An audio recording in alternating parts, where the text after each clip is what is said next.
Então, olha, transformações lineares. Vamos ver a definição que nós temos e depois vocês vão verificar que é apenas que são funções e nós vamos apenas substituir valores, cálculos muito simples também, tá? Então, vamos lá, olha, uma transformação ou aplicação é uma lei de correspondência que associa todo vetor V ao único vetor f de V. Então, eu tenho uma função vetorial aqui, ok? E eu tenho também um vetor. Então, eu tenho uma função, uma lei de transformação, que ele vai associar um vetor a uma função vetorial. Quer dizer, você pega o vetor, substitui e você tem um outro vetor associado a ele. Tá bom? Muito bem. No R2, que nós já vimos que era no plano, né? Quando você tem x e y, nós vamos analisar ele no R2 e no R3. No R2, eu tenho f de v, o meu vetor, ele tem dois elementos na sua coordenada, que é o x e y.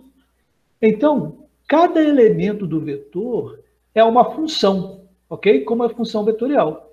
Então, o primeiro elemento é A1 vezes x mais B1 vezes y. O segundo elemento do vetor é A2 vezes x mais B2 vezes y. Ok? E aí nós temos essa transformação linear no R2. Agora, no R3, ele é bem semelhante. O que vai mudar? É que no R2 eu só tenho x e y, no R3 eu tenho x, y e z. Então, na realidade, também eu tenho três elementos que compõem a minha coordenada ou a minha componente vetorial. Então, por exemplo, o primeiro elemento aqui é A1 vezes x mais B1 vezes y mais C1 vezes z. O segundo elemento, A2 vezes x mais B2 vezes y mais C2 vezes z. E o terceiro elemento, A3 vezes x mais B3 vezes y mais C3 vezes z. Então, observe que o x, y e z tem os mesmos valores para os três termos da nossa função vetorial, da transformação linear. Tá? Então, vamos ver esse exemplo aqui, que é o primeiro exemplo. Olha, nós temos f de x e y, okay? E a função vetorial é 8x mais 3y, é o primeiro termo. E x menos y é o segundo.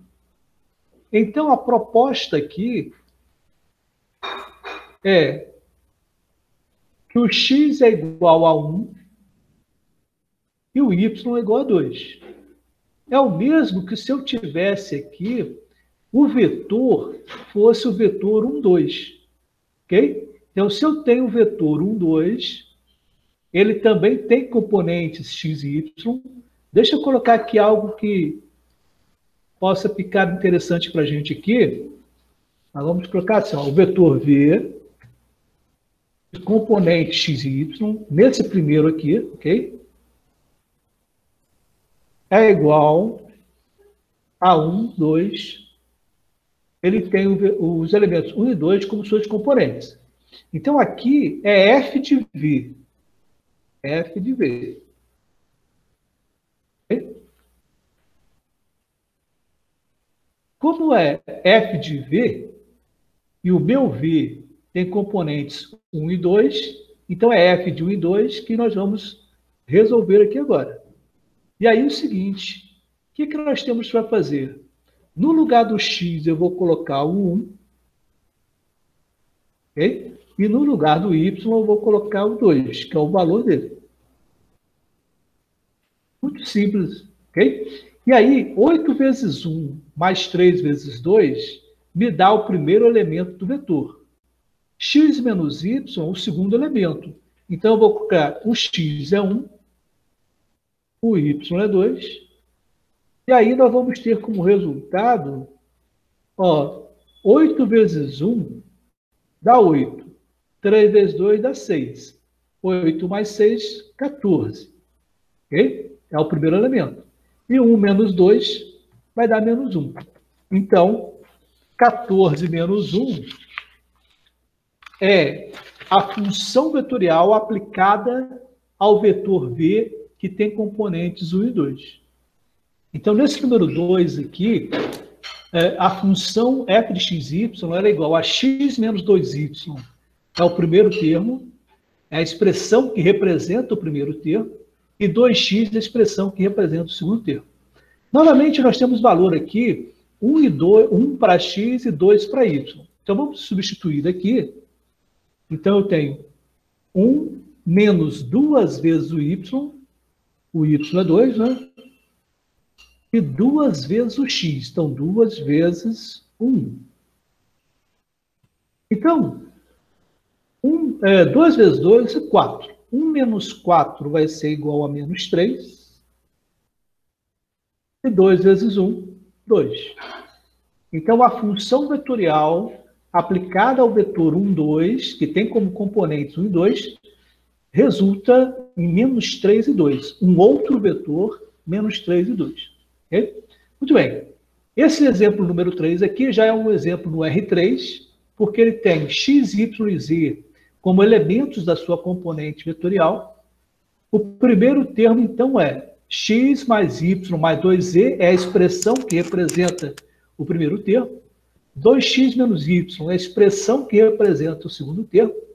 E y mais z é a expressão que representa o terceiro termo. Muito bem. Então, o x é igual a 1, o y é igual a 2 e o z é igual a 3. Então, substituindo aqui.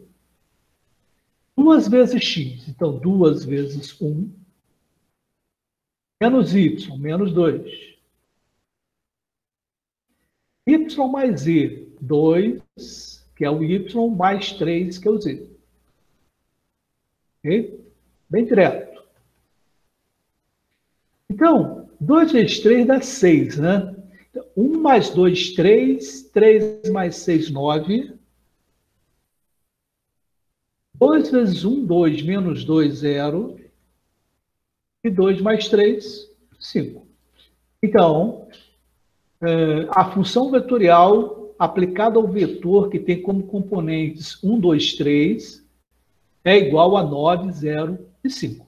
Okay? Então, a transformação linear é isso aqui, como diz a definição. É uma lei que ela está correspondendo o vetor V, no caso dos exemplos que nós estamos analisando, ao único vetor f de V. Então, eu tenho uma função vetorial que foi aplicada ao vetor V e resulta para mim nesses outros vetores que nós vimos aqui no exemplo 1, 2 e 3.